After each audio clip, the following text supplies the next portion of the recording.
Feels like I just reviewed the Redmi Note 3, but here we are, the Redmi Note 4. Has Xiaomi done enough to justify the lightning quick release cycle? Is the Redmi Note 4 a worthy successor to the insanely successful Redmi Note 3? These are questions we try to answer in this video. But before we get to that, if this is your first time here or in case you just can't remember, my name's Ash, this is C4E Tech and you're watching our full review of the Xiaomi Redmi Note 4. Let's get started.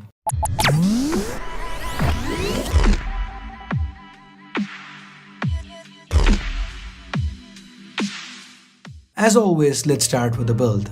The Redmi Note 4 looks quite similar to the Redmi Note 3. Here's the Note 4 side by side with the Note 3. There are antenna lines now due to more metal being used in the build. The speakers now have been moved to the bottom. While the button placements remain the same, the chamfered metal to the sides do add a level of finesse to the Redmi Note 4, and so does the 2.5D glass covering the display.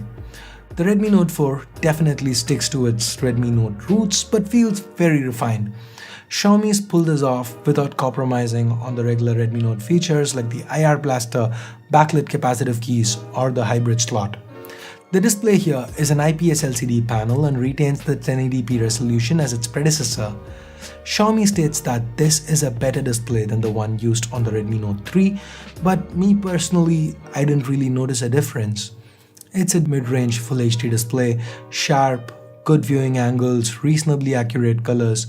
The glass is a little reflective, so sunlight legibility is not the best. Now, underneath the hood, the Redmi Note 4 is powered by a deca-core Helio X20 chip. So we have two sets of 4 A53 cores and a couple of high-powered A72 cores. Mali T880 MP4 handles GPU duties, and we've got variants with 16 and 64 gigs of storage with 2 and 3 gigs of RAM respectively. Both with benchmarks and real-time intensive usage scenarios like gaming, the Redmi Note 4 held up well. The audio via the internal speaker was reasonably loud, and the audio via the 3.5mm headphone jack was decent. I experienced no issues with cellular reception or call quality, and though this phone is running on the Chinese firmware, there is support for Geo-VoLTE, which is an added advantage. The battery capacity is a whopping 4100 mAh. But remember, this chip's similar to the one found on the Redmi Pro. And here's what I had to say about battery life on the Redmi Pro. All this is backed up by a 4050 mAh battery, and the battery life was good. Good, not great.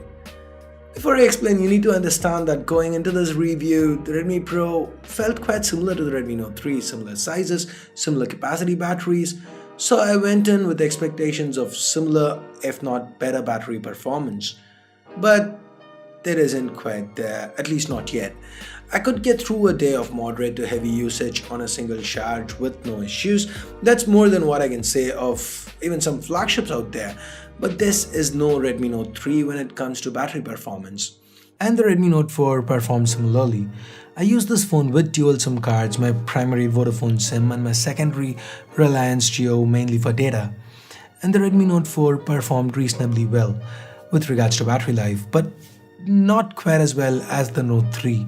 I couldn't help but be a little disappointed here. But do note that, like I said with the Redmi Pro, the Redmi Note 4's battery life is still much above average and would keep most people happy, just not the ones who might actually upgrade from the Redmi Note 3.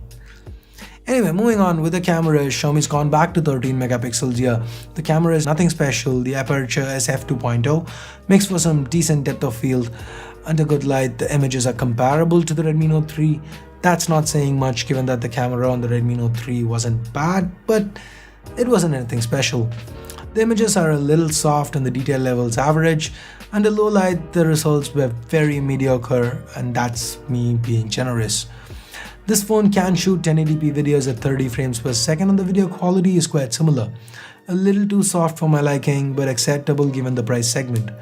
The face detection autofocus helps, and talking about focus, the focus hunting issue from the Redmi Note 3 is not present here. The 5 megapixel front-facing camera shoots decent selfies. And with that, let's talk software. The Redmi Note 4 runs on Android 6 Marshmallow with Xiaomi's custom MIUI 8 on top. MIUI 8 is something we've discussed a lot, so I'll leave a card to my MIUI 8 features video. Do check that out for more information. The short version, no app drawer, support for themes, lots of them, feels more refined than MIUI 7, some new functionality including dual app, second space and more.